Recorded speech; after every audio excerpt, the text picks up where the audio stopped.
Hey guys, how's it going? Double Deuce back. Welcome back to my channel. Today we got something special that it's kind of old school. If anybody remembers the old Infernos, actually the first buggy that I think was before this was the Kyosho Burns. So I took a break from working on the V8 to help out a fellow hobbyist here, and we'll get to that story in a minute. And I'll tell you what happened to the car and why it's on my table. So here we go.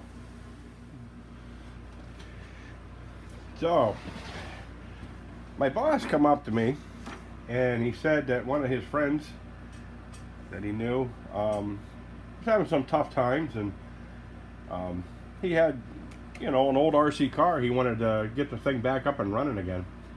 So I'm like, yeah, not a problem, you know. I mean, yeah, the guy, he's had some rough times over the past couple of years, and you know, he's a big RC guy, and I guess now he's in a wheelchair and he's not, you know, not back the way he was. But anyways, this thing got put away because it's still got the original box and everything for it. It's got the box for the radio. And the price tag was still on. It was like $449.95, you know. And I do believe that this car was sitting on the shelf at Ray's Hobby in Warwick, Rhode Island, because I used to go there weekly, and I remember seeing one of these up there. And you know, but I already had the Burns version of this, which was like the early one. So this is an Inferno 7.5, and it's the sports version. It's a ready to run. He had ran the thing, had a good time with it, but his health kind of took over, and it had to go in the box. But unfortunately, when it went in the box, it had like a quarter tank of fuel, and they took the batteries out of it, which was cool. Take this cover right off here. And the car is still kind of young. I cleaned it up a little bit. You know, the body's not beat up that bad, actually. It's in pretty good shape, because I know mine is shredded, you know.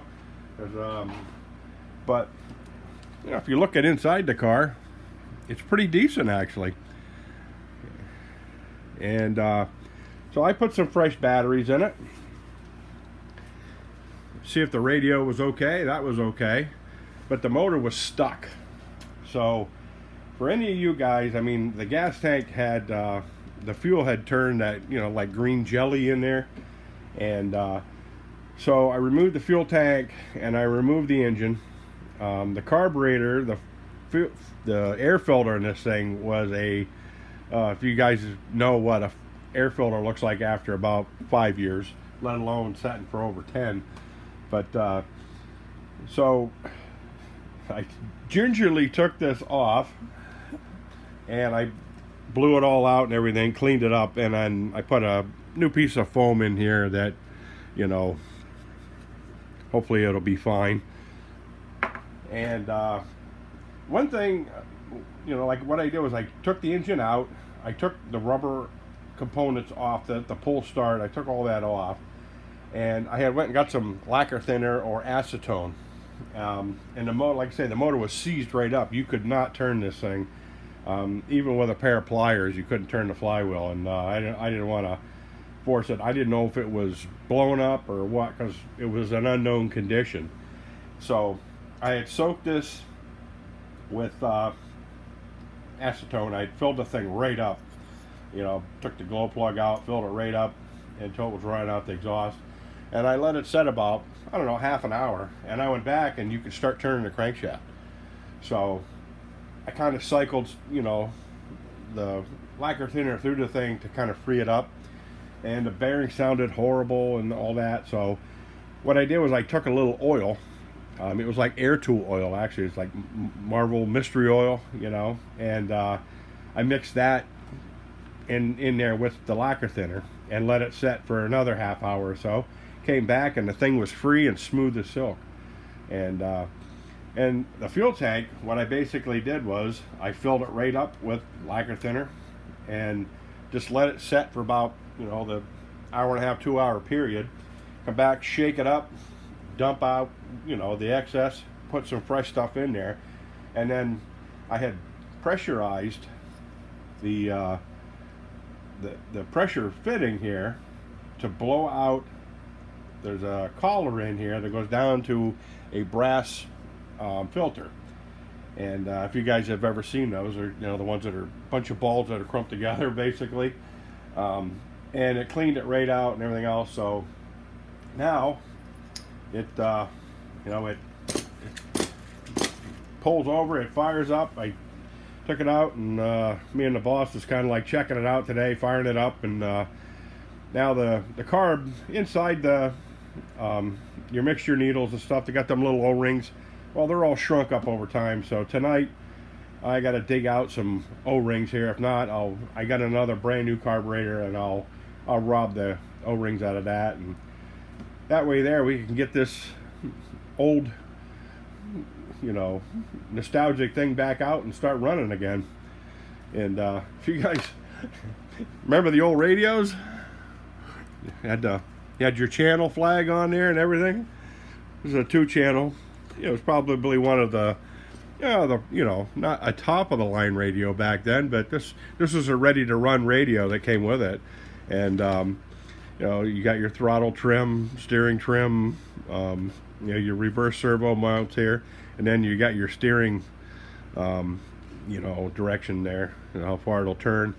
But so far everything seemed to work good. One of the other things I found out was the front drive shaft was bent like a banana, and the cool thing about these drive shafts is they're steel.